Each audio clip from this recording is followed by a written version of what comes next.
Well, good morning, good afternoon, and good evening, wherever it is in the world you are streaming here on Twitter, as well as those of you on YouTube. How we doing out there in the world? Why is my screen black? This can't be real. How we doing out there in the world? Why is my screen black? Why is the screen black? This can't be real. What are we? Y'all serious right now? I mean, it just gets worse and worse. I've done nothing different. Let me try.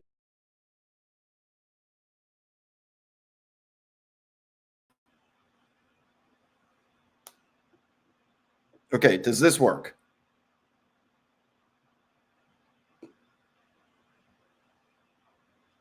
Please work. Okay, does this work? I can see myself in StreamYard. Why? Oh, now I appear. What, dude? What the hell is going on, man? How does it keep getting worse and worse? What the hell is going on? I'm going to try here. Stand by for a second because I'm going to try switching internets. This is going to set me off in a way that I don't think I've ever been mad before. It's just, it's unusable. I'm going to have to change up shows here. Hold on. I'm going to switch internets and see if that solves anything. Hold on. I'll be right back.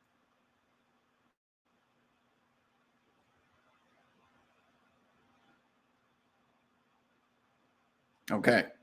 Internet switched. It's actually working. Okay. Internet switched. What? Why is it such a crapshoot? This was the internet that wasn't working last week. And now it works this time.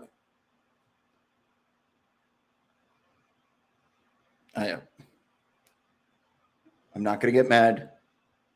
I'm not going to get mad. This is the internet that always fails on OBS, but now it's the one that's working on StreamYard. They're both lightning fast. I don't get it. I thought I was a tech savvy person too. I don't know if it's StreamYard. I don't know if it's the internet I'm using. It's got 500 Mbps download speed, like 50 upload. All should be well. I've got my on 720p upload, not 1080. So it should be decreased. Oh, I'm here. And that's all that matters. Hello, if you're just joining us. Welcome back. What's happening, people? What's up, Donnie? What's up, Helwick? What's up, Danny? What's up, Jay Bills? How much snow are you getting? So, pretty much the entire country, unless you live in the southwest corner like myself, is due to get heavy snow from some perfect storm of multiple winter thunder snow, nor'easter, low pressure system combined, this winter atomic bomb of snow that's about to go off.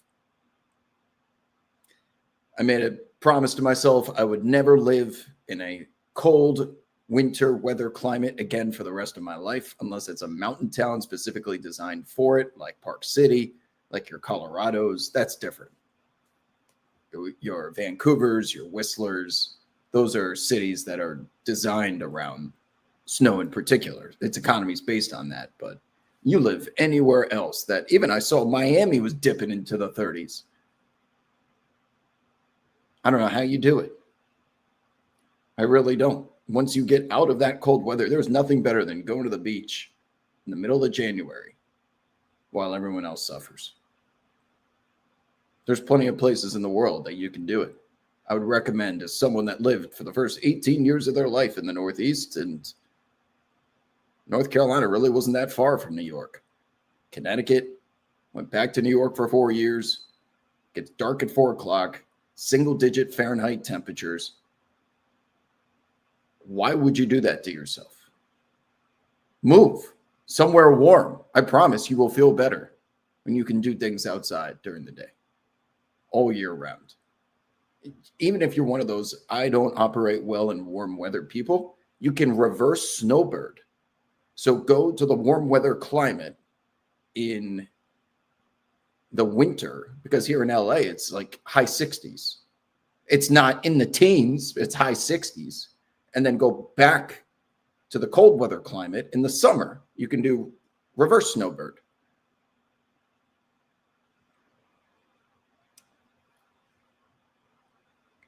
I don't know.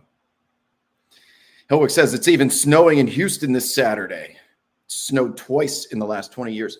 So Antonio reminded me on today's show that last year New Orleans got dumped on and they had to cancel or not postpone an NBA game in New Orleans because of the snow. Now, ice is one thing. We saw ice prevent DeAndre Ayton from making a game in Portland, which was a running joke for like a week. But if you're getting snow in Houston, how far south? I mean, that's further south latitude-wise than Los Angeles is. You guys can handle pretty much every form of natural disaster: tornado, hurricane, flood, storm, wind, water, probably even an earthquake, more than snow and ice, because snow and ice require salt trucks and the what are the snow shoveling trucks called? There's official snow plows. Snow plows. Y'all have none of those in the South. Zero. So it just sits. And the problem is when the snow sits, if it remains cold, it freezes overnight, then it turns to ice. Then you have problems.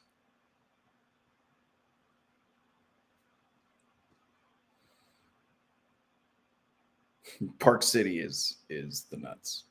I did not grow up in North Carolina. I just went to school there.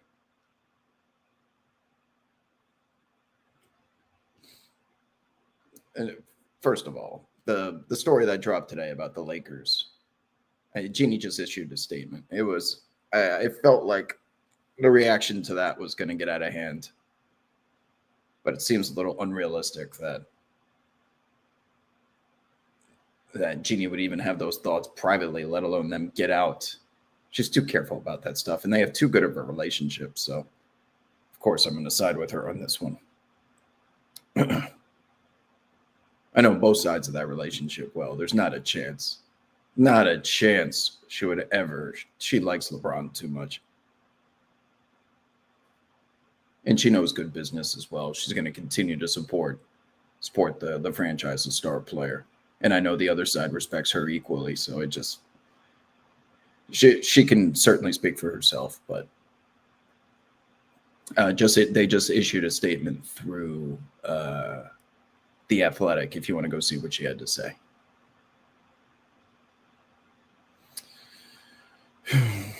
Three below in flag country, Maine. Now, okay, the difference with Maine is if you were to go to Bar Harbor, it's not as like icy and snowy because it's on the water. Anywhere on the water is going to remain rather temperate. It's not going to be warm by any means, but it's closer to the freezing of 32 degrees Fahrenheit than any inland part of the state.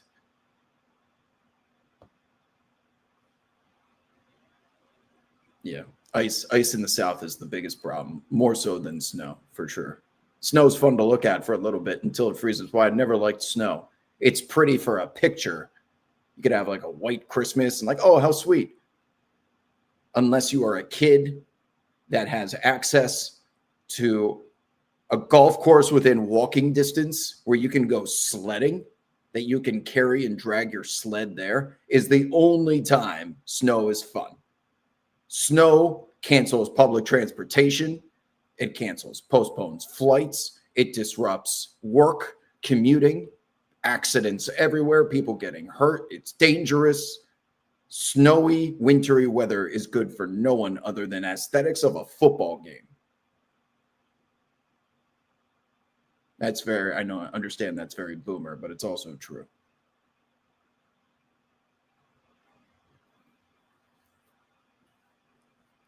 We're not doing this, Karl Anthony Towns, that you came into the wrong content creators live stream if you are looking for hyperbolic reactionary Knicks takes. Y'all know where I stand on this. I'm the most boring of them all. We will endure. The Knicks will endure. They're going to destroy the Brooklyn Nets tonight. Winning cures everything. Then they got a big game coming up against the Philadelphia 76ers, first ABC Saturday afternoon game of the season. They win both of those games. They have a favorable schedule ahead. Not a single soul is going to care about this losing streak. This happens every year with the Knicks, and it only gets magnified and gas gets poured onto the fire because of the New York media, which is the Knicks are the most popular team. So when they're struggling and they have championship expectations, it's going to be the main topic. I'm not blaming people for caring about the Knicks, nor am I blaming the media. But since this particular unit has been through this form of adversity so many times, to the point, first of all, when it happened the first time, the Knicks couldn't defend their own shadow at the point of attack outside the three-point line defensively. Couldn't guard their own shadow. The Knicks make a trade for OG Anunoby, RJ Barrett, and Emmanuel Quickly. They make a trade for Mikal Bridges in an offseason. You remember the hysteria of his jump shot being broken and he's not worth it. Then he goes out there and has the Christmas Day game against the San Antonio Spurs. He has the buzzer beater against the Portland Trailblazers. This is all last season.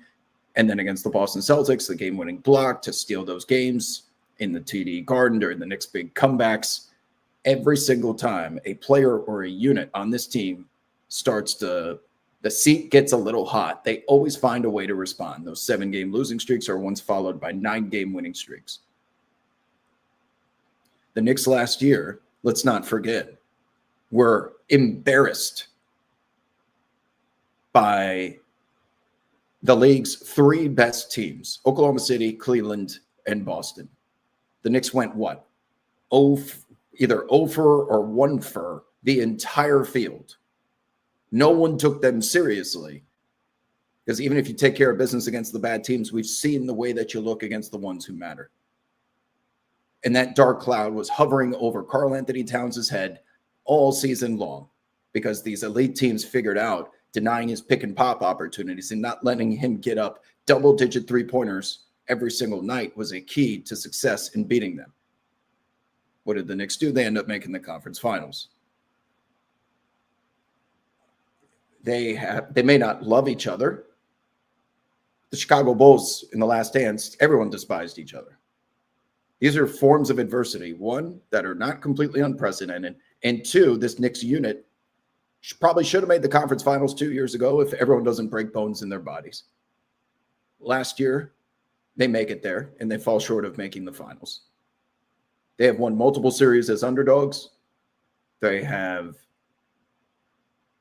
are now headed into their 3rd, maybe even 4th campaign together. Not everyone, but let's just call it like 2.5 to 3 years. This unit has, which in NBA years, it multiplies like dog years. They multiply like Jumanji years. 3 years of the same unit on the same NBA team, considering all of the churn and overhaul that happens on these rosters. I have not lost a minute of sleep thinking that this Knicks unit still isn't the pride of the Eastern Conference with championship expectations. They're going to win games. They'll get back on track. They are simply too good to do anything drastic, especially with the head coach or their most important player, not named Jalen Brunson and Karl Anthony Towns, who, by the way, is a completely perfect complement to what Jalen Brunson needs to fulfill his superstardom potential. Spacing. You're not going to get that with Giannis, and you didn't get it with Julius Randle. There was a lower ceiling with Julius Randle on the roster. His blood, sweat, and tears left on the Garden floor. We all appreciate him for that. But Karl-Anthony Towns is the unanimous best shooting big man on the planet. And he is exactly what Jalen Brunson needs to be able to operate without multiple bodies being thrown his way as if he's Cade Cunningham. Karl-Anthony Towns has the ability to make teams pay that I think others cannot, including Giannis. It's just the way that he fits into this roster. And now you have two of the most important corner three guys flanking those pick and roll opportunities, the release valve with Karl-Anthony Towns, Mikal, and OG standing in those corners. I think the Knicks will be fine. They will not pull a Donnie Nelson where they fired him after the All-Star break. Even though James Dolan is still there and exists, there's always the potential for that, something crazy happening, but I am not there.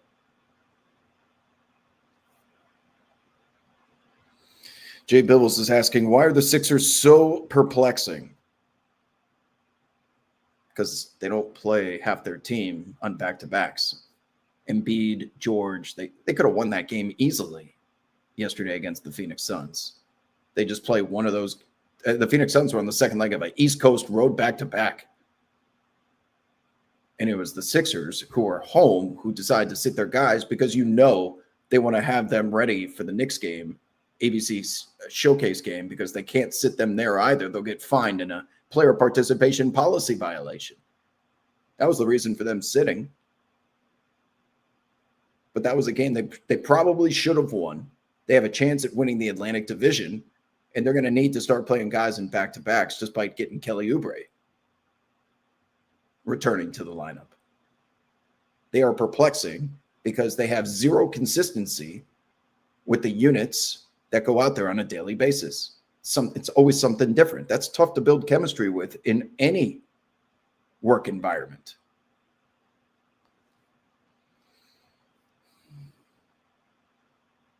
I'm sorry, Carly.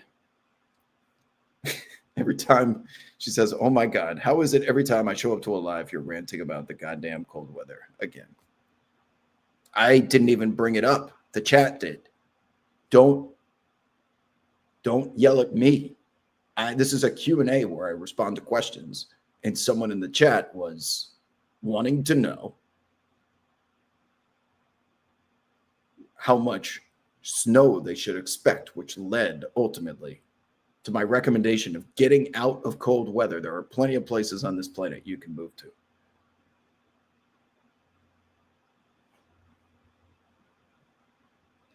Now, by the way, the hearsay involved with the ESPN Genie Bus story, I'm not also going to deny that Baxter Holmes is a tremendous reporter, but I just wonder who these sources are. I have a feeling I know who they are. If you know anything about the Bus family, it's very similar to an episode of Succession. Some are disgruntled members of the family because they have been exiled from the Lakers franchise. Some want to sell, some want to be Genie's allies, and therefore you have a bunch of inter-family drama. And anytime one of these reports comes out, you almost know, without me saying names, who the sources are.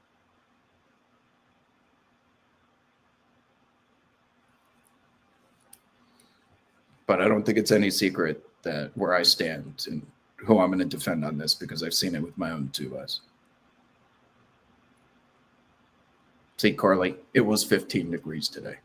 It was 0 up in Connecticut with Skip and my dad. 0. What are you doing in 0? Sitting around watching this stream? I went to the beach. It could be you. Just pick up, move to the southwest of the United States. You can move back there in the summer.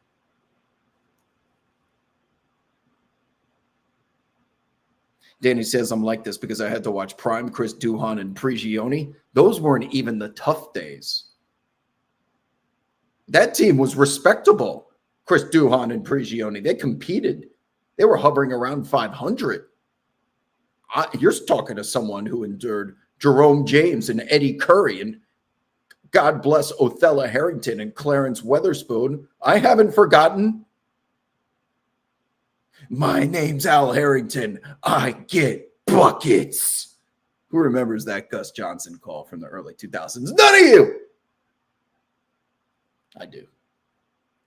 I am not losing a second of sleep over a team that is 7 games over 500 and struggling. Welcome to the NBA. I'll tell you when it's time to panic, and it's on a team that doesn't have this talent and potential. If this was the RJ Barrett, Julius Randle team, it would be a much different tune, because if they're not playing, treating every possession like it's life or death, like it's game 7, that was always their competitive advantage. This Knicks team has the luxury because they are better than everyone else. They have rich people problems now. This is a rich first world problem the Knicks are having. Once they beat the Nets tonight, and if they beat the Sixers this weekend, we're going to be doing these shows next week. I'm going to be like, what did I tell you? When was the last time the Knicks were in the news? Who gives a shit? Everyone will move on. But if they lose, then it's only going to get worse. Then you'll start to hear the Karl-Anthony Towns trade proposals and blowing this thing up, even though that would be a huge mistake.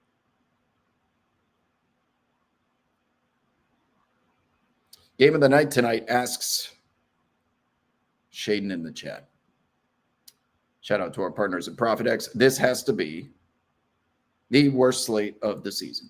It's rivalry week in the NBA, people. Cavs, Hornets. When I think NBA on NBC 90s, Sunday Showcase, Jordan, Reggie Miller, Miami Heat at Madison Square Garden, you know what comes to mind? Cavs, Hornets. Rivalry week. ESPN. Da-na-na-na-na. Mike Breen here alongside Richard Jefferson and Tim Legler as we get you ready for the big rivalry game of the night. They chose this rivalry because of the balls, right? And this is the problem with branding everything that's unnecessary, because they have to get every team at least one nationally televised game. Who are the Hornets? Who are we going to put the Hornets on TV against? What is the only draw? And you would hope it's Lonzo. And Lonzo's just irrelevant now. So good luck tonight. Can't wait to see these ratings. Knicks and the Nets, 12.5 point spread. Knicks are struggling. Brooklyn's whatever. Knicks are going to win. Celtics and Pacers for the 4th time. They've had some close games, but the Pacers are punting. Hawks and Grizzlies. Is this another rivalry week game? I don't even know why. You know why this is a rivalry week game? CJ McCollum versus the city of Atlanta. Pistons, Pelicans. Guess what? Cade Cunningham out. Zion Williamson questionable. We may get some news on him before this show ends. Whoop-de-doo! Thunder, Bucks. Oh, another rivalry week game here. No Aaron Wiggins, no Jay Will, no J Dub, no Miles Turner, no Kevin Porter Jr. Yippee! Can't wait. Raptors, Kings. You know what? I'm going to cancel my date for that one. If we're looking for any action tonight, this is the game that we're probably going to target. And because there's no Aaron Wiggins, I would be looking towards. Ooh, AJ Mitchell, 13.5 is tempting. 13.5 on AJ Mitchell or even Isaiah Joe, but there's no liquidity here on ProfitX. Yeah. Jeez, 32.5 for Shea? This game could be over by the 4th quarter. That's an under spot. So 2 recommendations, under 32.5, as well as, let's go AJ Mitchell over 13.5. That's the action for tonight. If anyone's looking for to keep you busy on this scintillating, exhilarating slate of NBA basketball. There goes T.O. says the Hornets are only plus 3.5. I might have to sprinkle on the money line. Honestly, I've seen worse bets. Plus 148 is the best number you'll get here at ProfitX. You're not going to find a plus 148 out there anywhere better than that. So make sure you use ProfitX if you're going to be going that route. Carter James says, should there be more of a conversation about how bad the Pacers are without Hallie? I know they lost Miles after being in the finals. I feel like they should still be around to play in the East without their point guard. Certainly builds up Tyrese's value. Well, let's also remember they've been punting a lot of these games. Did you see that lineup they sent out there the other night that lost by like 50? It's almost as if they're intentionally trying to lose these games because they got their pick back during the finals last year for Mojave King. That pick is now worth something. Helwick, you still in here? I'm pretty sure it is Indiana's own pick, not just another pick in the first round. Someone can correct me on that. But if they have ownership of their own pick again, and you let Indiana get healthy this summer, they get all their guys back, including Halliburton, and then they get a top pick in the draft as well, they're going to be instantly Eastern Conference contenders again. And their fans are smart enough to know exactly what's going on there. And Indiana just won the college football national championship, so they're fine. Thank you, Helwick. Says it's Indiana's own pick they got back. So now let's just say we go to Tankathon real quick. Let's do a spin, shall we? Let's do a little spin. Give you guys a glimpse of Sim the Lottery, Indiana number 2. We just did a little spin right there. So Indiana will get back their starters, I assume retain their talent, the Neesmiths, the Halliburtons, the Toppins, and then they get the number 2 pick in the draft, which could be AJ Dabonsa for all we know. A team that was just on the verge of winning in the finals. There you go.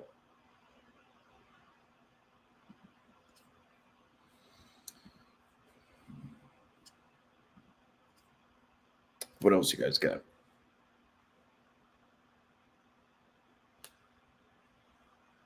There's nothing wrong with punting when it's strategic, like the Pacers are currently executing. Terrell says, Cat, Bane, Paolo, Franz, Black is the best starting 5 in the NBA. Go Magic. I'm kind of over the Magic at this point. They just cannot consistently score with Paolo out there closing games. They're like a second round team.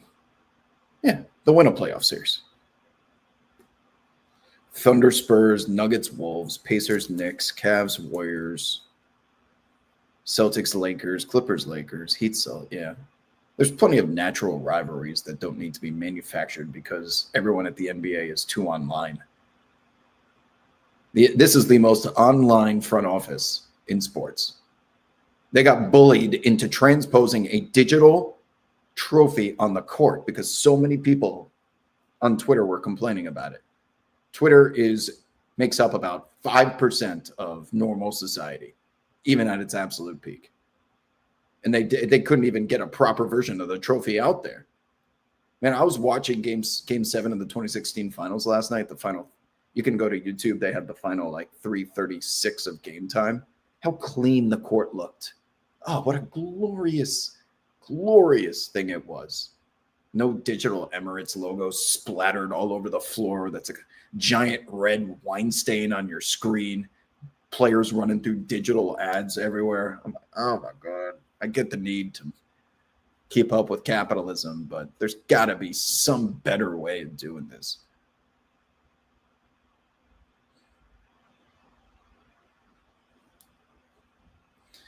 As long as Orlando continues to send Paolo out there to close out games, it's just he's a talent worthy of being a number 1 guy. But if they have championship ambition right now, considering they have Bane and Franz, and he's going to be getting most of eventually Jalen Suggs back too. Paolo's going to be getting a lion's share of those final clutch time minute possessions. He's just not there yet. Therefore, he will not be winning a championship just yet.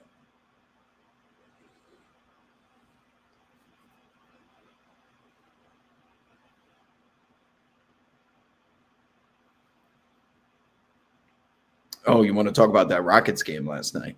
A handsy Houston squad.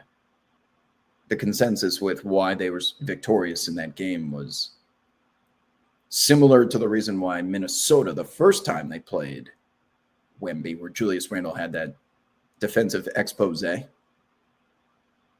is now the consensus, at least between Antonio and I, the most proper way to make Victor Wembanyama look mortal, to nullify his invincibility, is to put in your work before he catches the ball. So Randall has a lower center of gravity, getting him away from his sweet spots and preferred positioning on the floor, which is the high post or the nail on the free throw line. There's nothing Wemby loves more than an about face where he has a clean entry pass, keeps the ball above his head, turns, looks down at you, and then it's too late. He can shoot over the top. He can put the ball on the floor and get to the rim. He could step back. He's in rhythm. And the two common denominators with the Rockets' fourth quarter performance last night that kept the Spurs bucketless from the end of, let's say, the third quarter. I think it was 1:30-ish remaining until I have the timestamps actually. Or I did. 1:48 mark in the third quarter. In the 7:30 mark in the fourth quarter, 0 buckets for the San Antonio Spurs. They also went 0 of 13 from beyond the arc in the fourth quarter. Big part of that reason is you're watching the way that Houston defended Wemby and how they got so handsy with those entry passes, I thought was pretty damn noticeable.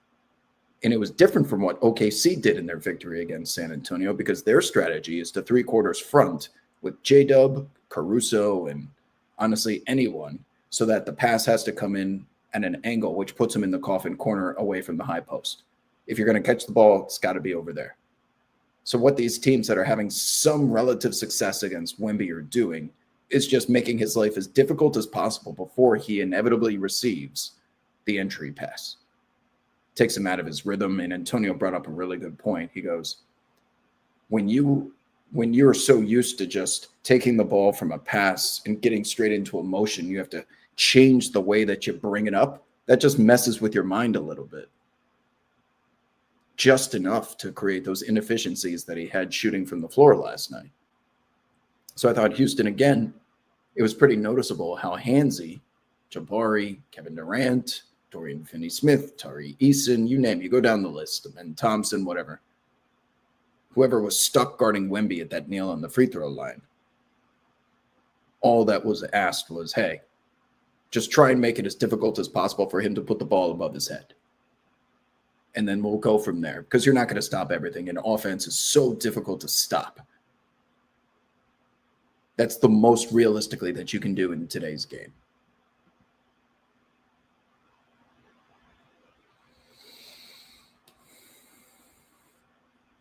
And Reed Shepherd shows up with the team high box score. He goes for, I don't have the plus minus in front of me. He led the team easily. But yeah, he's Noah Eagle on the NBC broadcast was saying how Ime Udoka was primarily focusing his practice time on defense exclusively so that he can be out there more. And he's not the single obvious target on other good teams' offensive possessions in the half-court sets. It's like, where's Reed? Where's Reed? Let's put him into action.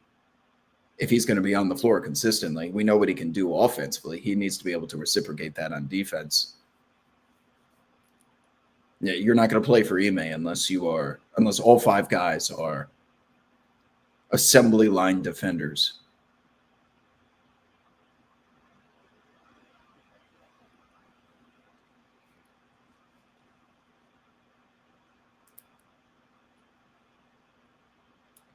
Carter says the Celtics are making noise in the East. I hope they don't try to rush JT back.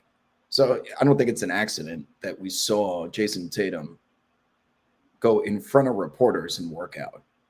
That was with the intention to show I'm doing well and I'm going to be back soon. Now, what's the definition of soon? We'll get to that in just a second. I don't think he does that accidentally. Like, oh, yeah, come on in. I'm just getting shots up. And then he's throwing down these huge dunks and showing off his spin move and how fluid his athleticism is. I'm almost back. The Achilles injury, man. Damian Lillard's not coming back. Halliburton's not coming back. DeJounte Murray, it's like not even in the NBA anymore, even though he technically is. Kevin Durant missed 2 years. This is not an injury where dudes come back 8 months after it happens and then just snap your fingers and be integrated directly into a Eastern Conference contender. Like what they are building right now in Boston revolves around Jaylen Brown as the high usage guy. Surrounding him very similarly with Pritchard, Hauser, Simons has been incredible. Right? It's still the same Boston Celtics getting up those threes in volume. But it's not just like, oh, let's put in JT and just continue. I don't think it's that easy. And I have a former NBA player who's adamant on necessary time to build chemistry back, even if you had it previously. It is not a pertinent strategy to just have him reappear and say, let's pick up where we left off. That is as catastrophic of a basketball injury as it gets, short of death and losing an extremity. The Achilles injury has set a majority of people back.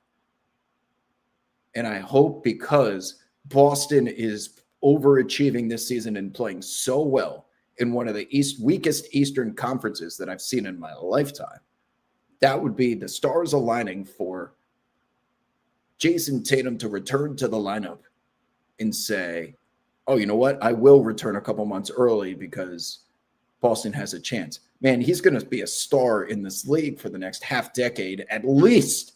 Real stardom. And you want to jeopardize that because you got a chance to win just one more champ? It just doesn't feel right to me. I am on the side of precaution when it comes to an injury of that severity. Danny wants to know if the Thunder are going to cover tonight. What's the spread? Let's start there. 11.5 on the road? I mean, the Bucks suck, but that's a lot of points, man. I will wish you well on your endeavors. Donnie says Wemby has all of the shots league-wide with a release point over. Oh, yeah, I saw that too. The Sports Radar guy put that out. So they've been measuring Wemby's release point, and he has more shots above 11 feet from the floor than everyone else in the league combined, which is 0. And Wemby has what, 16? Did anyone else pop up on that chart, Danny? Or Donnie? Sorry. I thought it was 0. The only other guy would be Kevin Durant or Khalil Ware.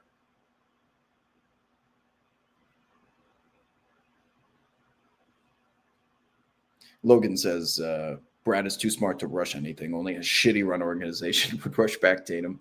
I tend to agree. If they have a bunch of guys that are not long-term contracts there. I'm not inside of his body, nor am I a doctor. I just know the history of this injury and how he's not even close to being within the time frame of acceptable recovery, even if he is in the upper echelon of percentile when it comes to those who have returned from this injury in the past. Am I familiar with Bill Simmons's Ewing theory? Is that a Patrick Ewing? I don't listen to the podcast. I know Bill mostly from his articles in his book. So you're gonna have to elaborate on what that theory means. I meant something around Patrick Ewing, where you're the best player and you can never win a championship because there's just some galactic force preventing you, would be my guess. Someone can specify.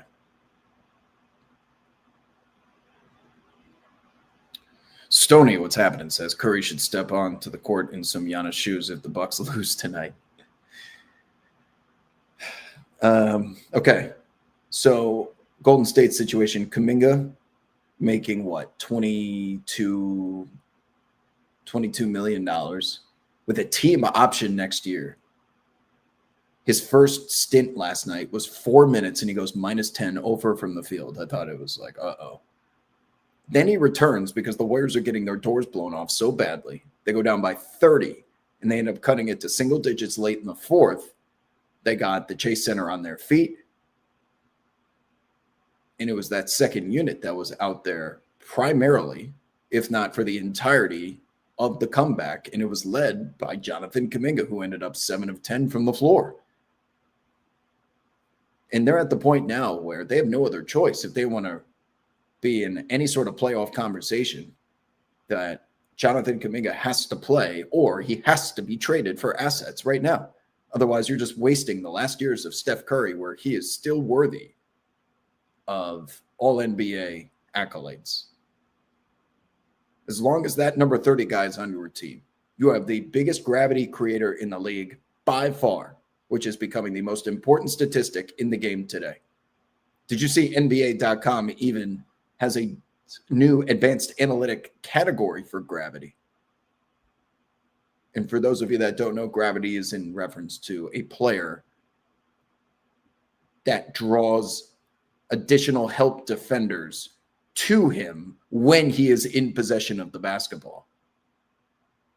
They're trying to measure that based on distance of help defense to the ball handler. Now, I don't know how accurate it is, but the NBA wouldn't be going this far unless so many people cared about it.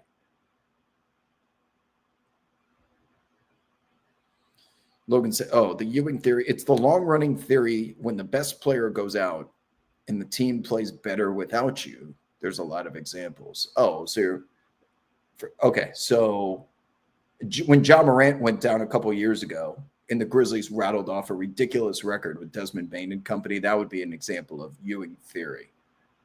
Did the Ewing theory develop because the Knicks still made the 99 finals without him? Was that the origin of it? Because the Knicks needed Ewing for the past 2 decades before it. And Ewing was washed that year anyway. If year 15 of his career.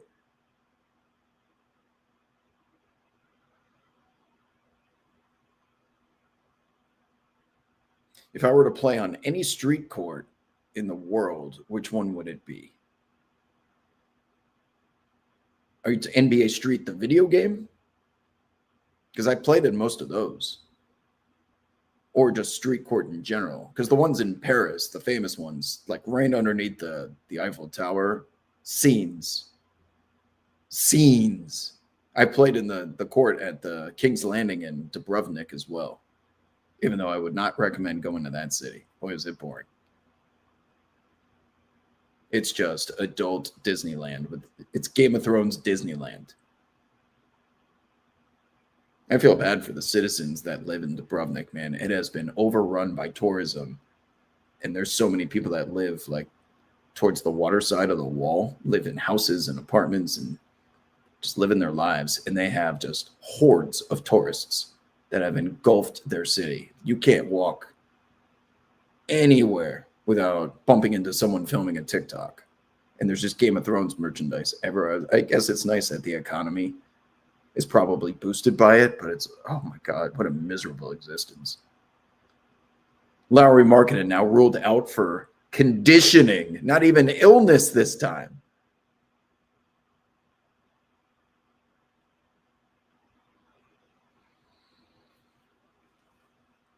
What else you guys got?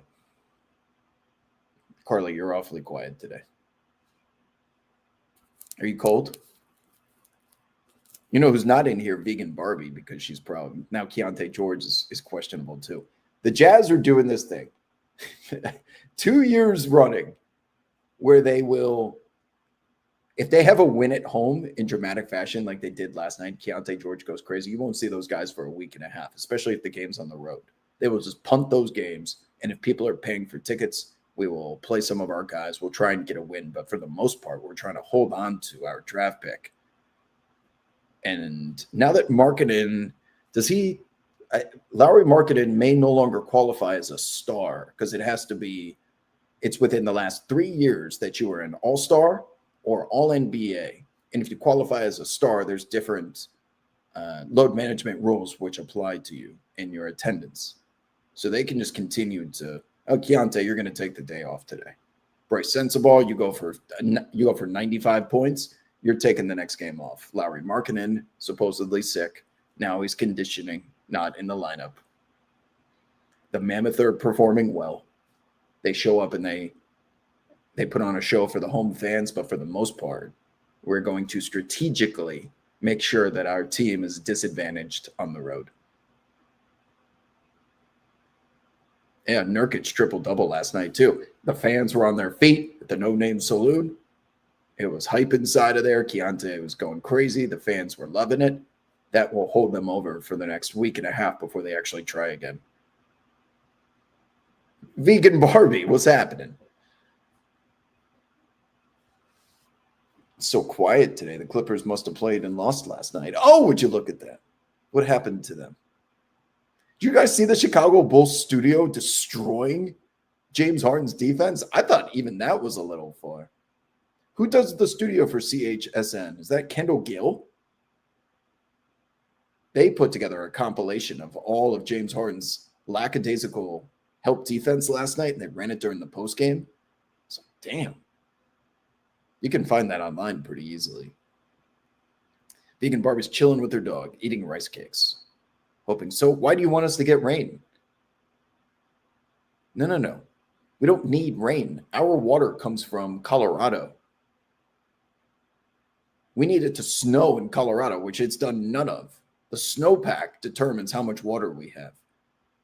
Rain here just goes down the fucking wash into the ocean.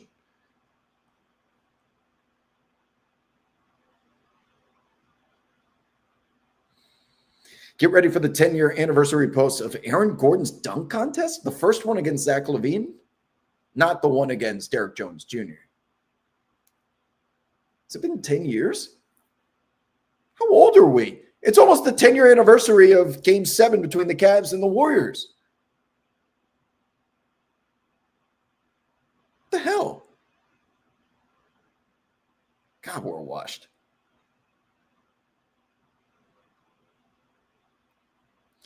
Helwig says Kyle Anderson didn't play from December 5th to January 1st, dropped to 22-8 in his first game back, and then got DNPs for a week. The Jazz, man. Just once will they get rewarded for properly tanking. The basketball gods have not treated them well. They've been doing this now for a couple of years. Yeah, that sucked. Watching VJ Edgecombe's response to the dunk contest. Keep in mind, he's super young. And ever since he has probably been of age as an adult or close to it, we have grown more and more apathetic towards the dunk contest. And now it's just, unless Mac McClung is there, it would be a complete and utter waste of time, which is why I'm really hoping that we find two players, whether it's Ant and Wemby, based on what just happened in the most recent game where Ant was like, man, I wish they could just clear out and let us go one-on-one. Like, man, why don't y'all do it All-Star Weekend and try and save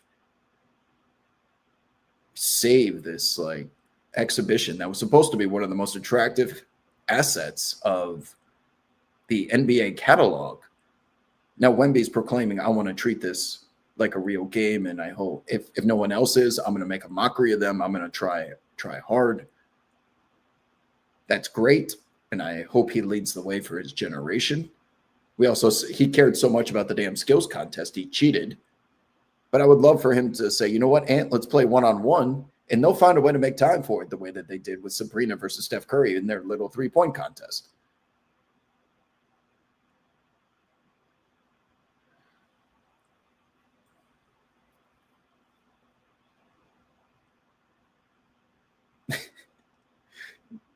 If you're born in Chicago in the 90s, do you get to flaunt the franchise's like, yeah, the Bulls? No, you can't take this away from me because we had 2 3-peats. Does it count when you're a toddler? I don't count the Mets 86 World Series for myself.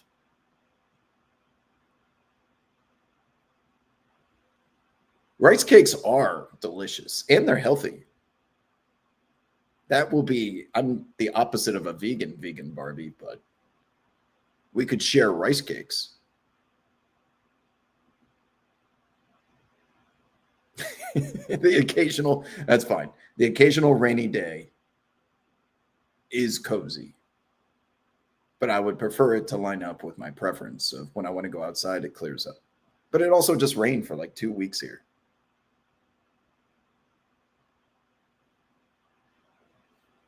Steph Castle put up a very noble effort last year. Castle versus McClung. Oh, yeah, Castle did care.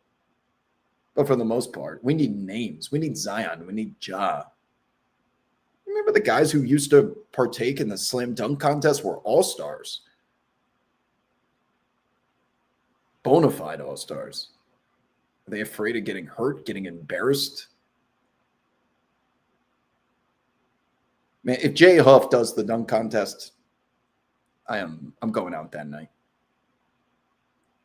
It's here in Los Angeles, and I'll probably end up going to media days, but unless there's some reason, I probably won't even show up Saturday night. Why? That's supposed to be the marquee night too. Donnie says you don't count. Wait, you didn't even win in 2001. You don't count what? The Eastern Conference Championship? Can't count Spurs 99, says Helwick, but 2003 Game 6 was my first game watched and the reason I became a fan, so I'm claiming 03. Okay, fair. Man, we had Rudy Tomjanovich on the show today, and I realized, well, my partner Antonio Daniels beat my Knicks in 99, and Rudy Tomjanovich was the head coach of the Rockets in 94, and I'm just surrounded by enemies. Let's just get Reggie Miller in here while we're at it. PJ Brown, Tim Hardaway Sr., Michael Jordan. Who else can you bring in to torture a millennial Knicks fan? The people yearn for Jamario Moon. And hey, Terrence Ross dunk contests were fire, though. Good callback, Logan.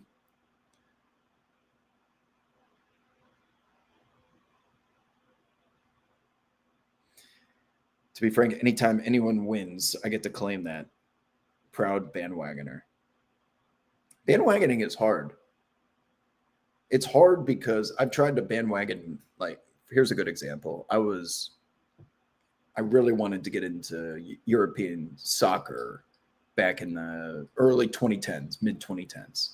And obviously I'm going Man City because Man United at the time was the big spender. I hate the Yankees. Man City's the little brother in the city. They had some attractive pieces and players and volatile personalities. I'm like, that's my squad.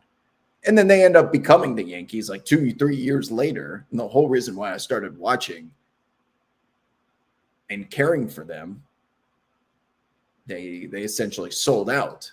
And they end up winning the most dramatic EPL title that I didn't have enough history to actually feel the emotions that a lot of those fans in the crowd did that day. When it was Aguero, I swear you'll never see anything like it again. And I'm like, well, I just started watching. I'm year 3 into my Man City experience. Aguero.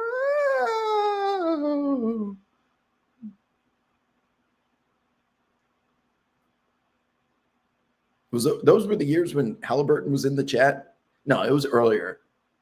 So Halliburton was in the Periscope chat in like 2015, shortly after, because that was when he was still in high school. He was shilling us his mixtapes, I think, high school mixtapes. We had a couple of those people. Remember that? We had someone that used Radio Roulette to get us to watch his. He had some mixtape on YouTube. He was about to go to college. Right. This is back when no one had a podcast. No one had a live stream. That wasn't all too long ago. I love having these conversations. This time 10 years ago, live streaming wasn't even possible on YouTube. You had to have Periscope and Periscope only. I felt like the only person in the world that was live streaming, even though that obviously is not true. It sure felt like it. Now everyone's got a podcast. Everyone's got access to technology. It's click one button from your phone and you could have some full Hollywood production behind you. Back in the days of Periscope, it was just lucky timing on my part. That's why I always have this conversation about you just got to create your own luck with technology.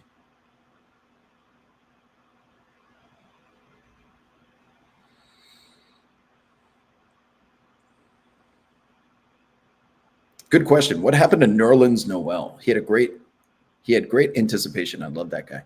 So he ended up suing Clutch. I was reading about this the other day. I wonder what happened with that Clutch court case. Because once he sued Clutch, he missed out on a contract and then he went after Clutch for it. And He was one hell of a rim protector, but he couldn't do anything else. And he wasn't nearly as big as Mitchell Robinson. He had a great haircut, though. I wonder what he's doing nowadays. One of those like flame outs in the NBA. Like, what do they end up doing? Going to Europe? They go play in Asia? Do they coach?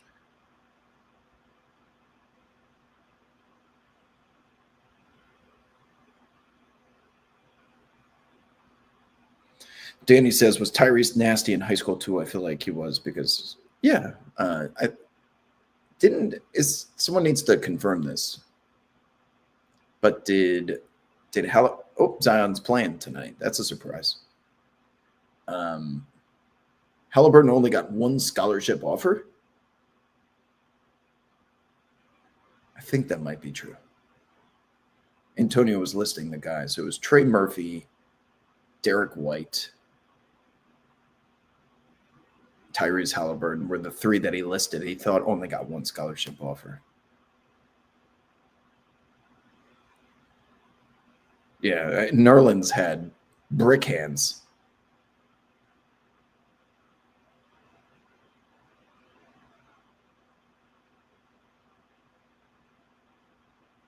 Oh, no rain. Well, it's not that there's no rain, but it's definitely overcast. It's overcast, which could prevent birds from going in the air. They buy a pro fishing team and yacht it up on the Amalfi Coast. Is that what Ben Simmons is doing right now? He's got so much money. He got two massive deals. He probably not missing the NBA for a second. I aspire to have that life. Number one pick bust. Think I give a shit? Going fishing on my 100-foot yacht. I don't have to wake up at 5 a.m. to run 17s anymore.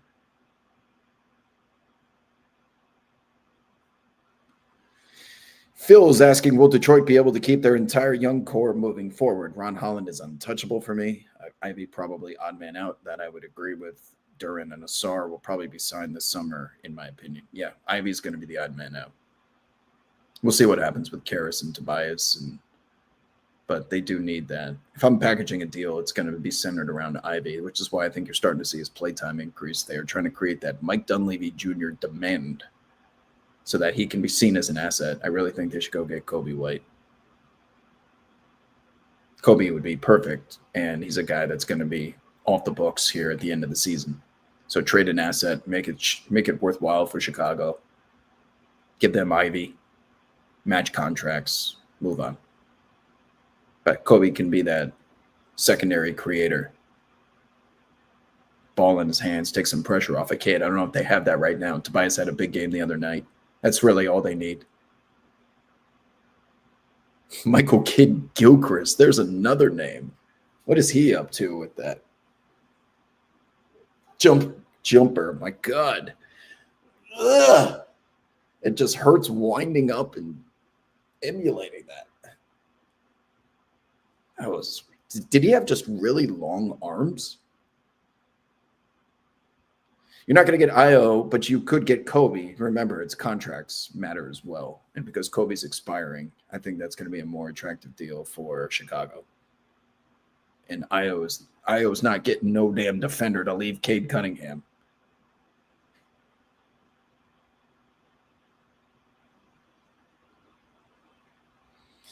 I've already addressed the Genie LeBron stuff. I don't feel the need to. You can go back once the stream is over if you want to see the beginning. It's nothing shocking. You know where I side on this issue.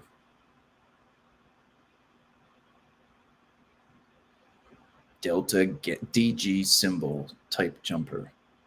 How did you think of that, Helwick? DG. G looks like an R, I thought. Isn't that gamma? Or is that's gamma, isn't it? It's been a while since I've been in college. Ours looked like EX, Sigma Chi. Across the street was SAE. Yeah. Sigma Alpha Epsilon.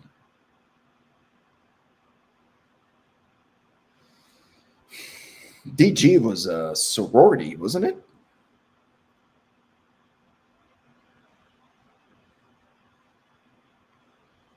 Carter says, I'm born and raised in Michigan, now live in San Antonio. I view the Pistons as my biological son and the Spurs as my stepson. Good spot to be in. What did you think in 2004? Wait, what was that wasn't 2005? Was that Spurs? Hoek, was that Spurs Pistons 2005? Because 04 was against the Lakers.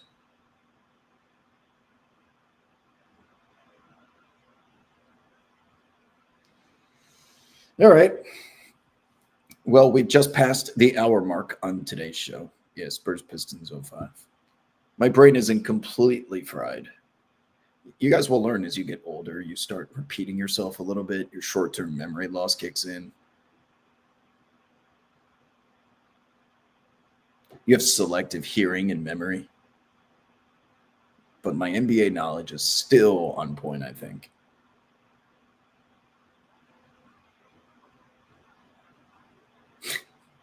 That was a time, man.